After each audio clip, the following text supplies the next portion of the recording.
గారు మీరేం చేస్తుంటారు? నేను సోషల్ వర్క్ చేస్తాను. Social work. మీ qualification? Degree complete. Okay, degree complete. Present ఇప్పుడు ఏం చేస్తున్నారు మేడం మీరు? ఇప్పుడైతే స్పాట్ లోన్ మీదే పెట్టాను. ఒక నెల 15 రోజుల నుంచి దీని మీదే ముందుకెళ్తున్నా. దీని మీదే ఉద్యమం సాగిస్తున్నారు. ఎందుకో మిమ్మల్ని చూస్తున్నారు, మీరు లైఫ్ లో చాలా కష్టాలు అనుభవించి ఏదో ఉద్యమాల్లోకి దిగారు అని. అవునండి, పర్సనల్ లైఫ్లో కూడా నేను చాలా బాధలు పడ్డాను. నేను ఇంటర్ కాస్ట్ మ్యారేజ్ చేసుకుని దాంట్లో ఫెయిల్ అయిపోయాను. ఇంకా ఆ రోజు నుంచి ఎంతైనా ఇంకా ఆడపిల్లలంటే ఈ రకంగా తొక్కేయడం అనేది ఒక నిర్ణయానికి వచ్చేసి నేను పర్సనల్ లైఫ్కి ఫుల్ స్టాప్ పెట్టేశాను. నేను ఆడపిల్లని కాదు, నేను ఒక సింహాన్ని అనుకుని ముందుకెళ్తున్నా. నా బోటి వాళ్ళకి సహాయం చేయాలనే ఉద్దేశంతో ముందుకెళ్తున్నా. మరి మీరు ఈ రంగం ఎందుకు ఎంచుకున్నారో, ఎలా వచ్చారు మేడం? మేము తెలంగాణ ఉద్యమంలో నేను కోదండం సార్ ఆధ్వర్యంలో, నల్లరాధాకృష్ణ గారి ఆధ్వర్యంలో నేను తెలంగాణ ఉద్యమంలో బాగా చురుకుగా పాల్గొన్నాము. ఇంకా అప్పటి నుంచి ఉద్యమ స్పిరిట్ అనేది నాలో వచ్చింది. ఆ స్పిరిట్తో మీరు ఈ రంగంలోకి ప్రవేశించి ఇందులో ముందుకు సాగుతున్నారు. మరి ఇప్పటి వరకు మీరు ఇంతకు ముందు ఇంకేమైనా నెట్వర్కింగ్ వర్క్ చేశారా మేడం? ఏ కంపెనీలోనైనా చిట్ట చివరి వరకు ఉన్నారా, లాస్ట్ వరకు? అసలు నాకు నెట్వర్క్ మార్కెటింగ్ అనేది తెలియదు. ఫస్ట్ లాస్ట్ ఇయర్ కీబో అని చెప్పేసి వచ్చింది, దాంట్లో తెలిసిన వాళ్ళ ద్వారా చేశాను. కానీ అది కూడా అక్కడికే స్టాప్ అయిపోయింది. అది అయిపోయినాక తర్వాత ఈ స్పాట్లో ఉన్న అనేది ఒకటి లీవ్ గుడ్ అని ఒకటి వచ్చింది, అది కూడా వైజాగ్ ప్రసాద్ గారు ఆధ్వర్యంలో చేశాను. దాంట్లో కూడా లాసే.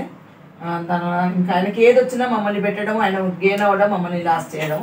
ఇది స్పాట్లోన్లో కూడా చెప్పాను, నాకు వద్దండి మీరు రేట్ చెప్పినా నేను లాస్ అవుతున్నాను, నేను చేయలేను అని చెప్పినప్పుడు ఒక 1 వీక్ 10 డేస్ వరకు ఊరికే డైలీ నా ఎంబటపడి మీరు ఒక్క ఐడియా ఏంటి నేను ఇద్దరిని ఇస్తాను, మీరు ఒక్క ఐడియా ఏంటి నేను ఇద్దరిని ఇస్తానని చెప్పేసి నేను ఒక ఐడియా వేసినాక నాకు లెఫ్ట్ రైట్ ఆయన ఇచ్చాడు. నాకు ఫస్ట్ లోన్ వచ్చింది.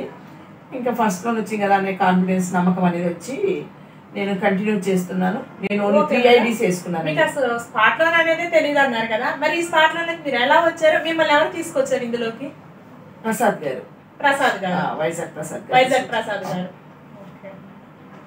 నేను 3 ఐడీలు వేసుకున్నాను దీంట్లో. సరే మనకు లోన్ వస్తుంది, నా కింద వాళ్ళు కూడా మంచి బాగుపడతారు కదా. అసలు ముందుకు వెళ్ళడానికి కారణం ఏంటంటే వాళ్ళు చెప్పారు, మీరు 2 ఐడీలు ఒక ఐడీ వేసుకొని ఇద్దరు జాయిన్ చేసేస్తే మీరు వర్క్ చేయకపోయినా మీ cash back income after 21 months తర్వాత 3,88,450 రూపాయలు వస్తాయి అని చెప్పారు. నేనే కాదు, చాలా మంది కూడా క్యాష్ బ్యాక్ అమౌంట్కి అట్రాక్ట్ అయ్యే ఈ బిజినెస్లోకి వచ్చారు. అయితే అక్కడ యాజమాన్యం ఏంటంటే ముందు చెప్పిన పద్ధతులకి ఇప్పుడు చెప్తున్న పద్ధతులకి చాలా తేడా వచ్చింది. కాబట్టి మేమందరం కూడా ఇదైతే మేము చెయ్యము అని చెప్పేసి మా అప్లైనర్కి చెప్పాము. అప్లైనర్ మా ఫోన్ తీయడం అనేది మానేసేసాడు. తర్వాత గ్రూప్ అనేది క్రియేట్ చేసుకున్నప్పుడు నేను ఒక్కదానే కాదు, చాలా మంది కూడా ఇదే దానితో అంటే అట్రాక్ట్ అయ్యే వచ్చారు. యాజమాన్యం అనేది ఒక అట్రాక్ట్ అనేది ప్రోడక్ట్ కాకుండా మనీ ప్రోడక్ట్ అనేది అక్కడ పెట్టి తీసుకొచ్చారు. ఇందులో ఇప్పటి వరకు మీరు ఎంత సంపాదించారు? నేను ఏం సంపాదించుకోలేదండి, పోయిందే. పెట్టుబడి పెట్టడమే కానీ మీరు సంపాదించలేదు. అంటే నాకు వచ్చిన డబ్బులు కూడా నేను విత్డ్రా చేసుకోలేదు. నేను ఫస్ట్ లోన్లో సెకండ్ లోన్లో కూడా నేను విత్డ్రా పెట్టుకున్నాను. అంటే లోన్ వచ్చిన దాంట్లోకి వెళ్ళి ఫస్ట్ లోన్లో వచ్చిన దాంట్లో 1,500 పెట్టుకున్నాను, సెకండ్ లోన్లో 2,000 పెట్టుకున్నాను. ఈఎంఐలు కట్టేసేసాము.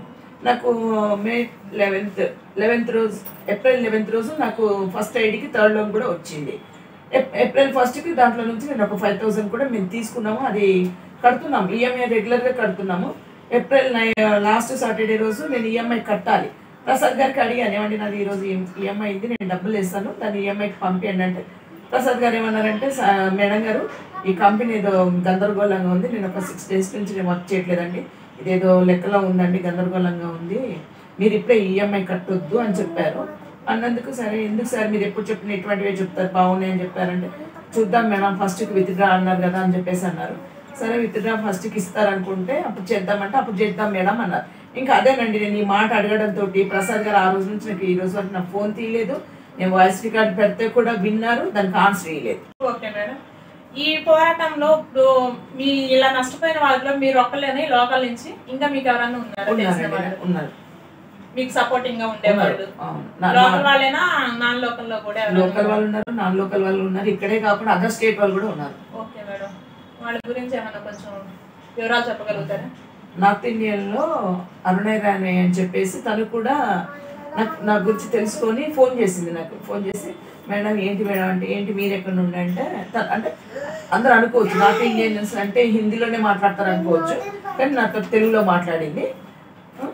అడిగారు అన్నట్టు ఇట్లా అడిగితే మేడం గారు మేము ఇట్లా చేస్తున్నామని చెప్పేసి తనకు నేను మే 16th నేను తనతో చెప్పేసి మేడం మీరు సైబర్ క్రైమ్లో మీరు కంప్లైంట్ చేయండి అని చెప్పి నేను చెప్పాను. ఆల్రెడీ నేను ఈ మాట మా గ్రూప్లో కూడా పెట్టాను, ప్రతి ఒక్కరు కూడా సిసిలో కంప్లైంట్ చేయండి అని చెప్పాను. చెప్పినప్పుడు తను అడిగినప్పుడు కూడా నేను తనకు చెప్తే ఆన్లైన్లో చేయండి మేడం అంటే ఆన్లైన్లో కాదు మేడం నేను రిటర్న్లోనే ఇస్తానని చెప్పేసి మే 17th అక్కడ కంప్లైంట్ అనేది రిజిస్ట్రేషన్ అయ్యింది నార్త్లో అయ్యింది. ఏమంటే ఆ కంప్లైంట్ పేపర్ను అక్కడ పోలీస్ స్టేషన్ దగ్గర వచ్చేసి వాళ్ళందరూ నిలబడి అక్కడ ఇచ్చిన ప్రూఫ్ కూడా ఫోటో తీగి ఆ కంప్లైంట్ పేపర్ ఆ ఫోటో కూడా మాకు మే 18th మాకు పంపించడం జరిగింది. ఆ రోజు మేము ధర్నాలలో మేము కూర్చున్నాము. మే 18th ధర్నా చేశారా? అవునండి. దీని గురించేనండి. ధర్నా అనుకోలేదు, మేము ఇంద్రా పార్క్ దగ్గర అనుకున్నాము. కాబట్టి ఆ రోజు వర్షం రావడంతో మాకు తెలంగాణ ఉద్యమకారుల ఆఫీస్ ఉంది అక్కడ నాచర్లో, అక్కడ జరిపించామండి. దానికి నేషనల్ ప్రెసిడెంట్ డాక్టర్ నరేష్ గారు వచ్చారు, సామాన్య బాధితుల సేవా సంఘం నేషనల్ ప్రెసిడెంట్ డాక్టర్ నరేష్ గారు వచ్చారు.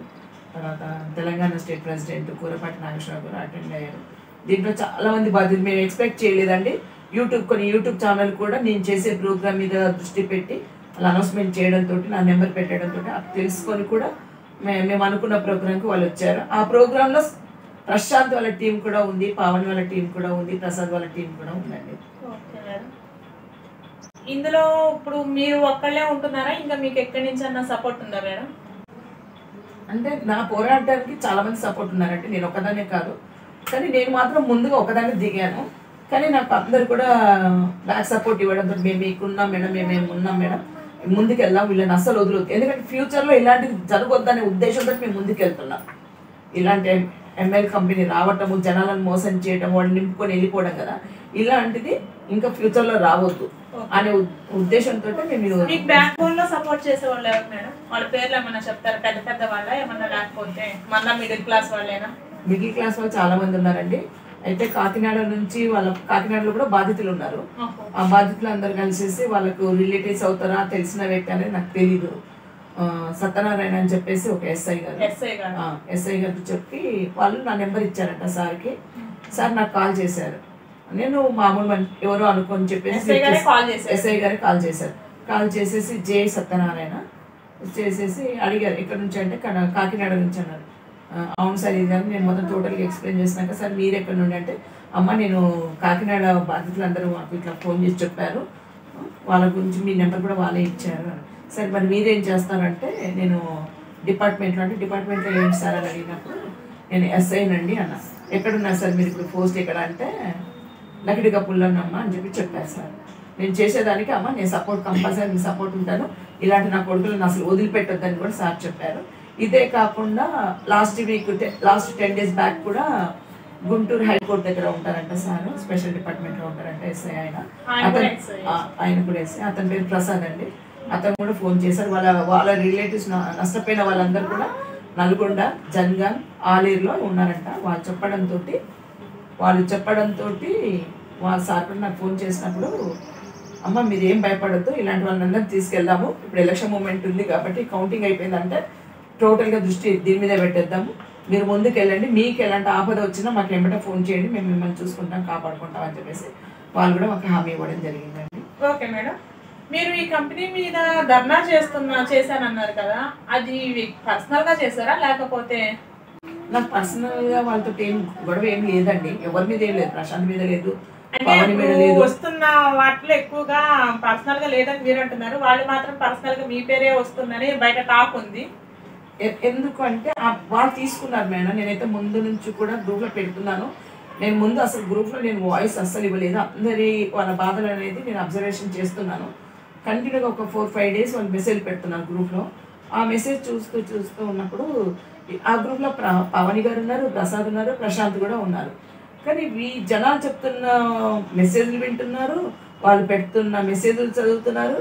అయినా యథాతథంగా మళ్ళీ సాయంత్రం రాగానే నైట్ రాగానే కంపెనీ కోసమే చెప్తున్నారు, కంపెనీ బాగు కోసమే చెప్తున్నారు, ఇంకా కంపెనీ ఇంకా సంపాదించుకోవాలనే ఉద్దేశంతో చెప్తున్నారు, ఇంకా జనాలు మోసపోవాలనే ఉద్దేశంతో చెప్తున్నారు. కానీ ఈ బాధితుల గురించి ఒక్క మాట కూడా చెప్పట్లేదండి వాళ్ళు.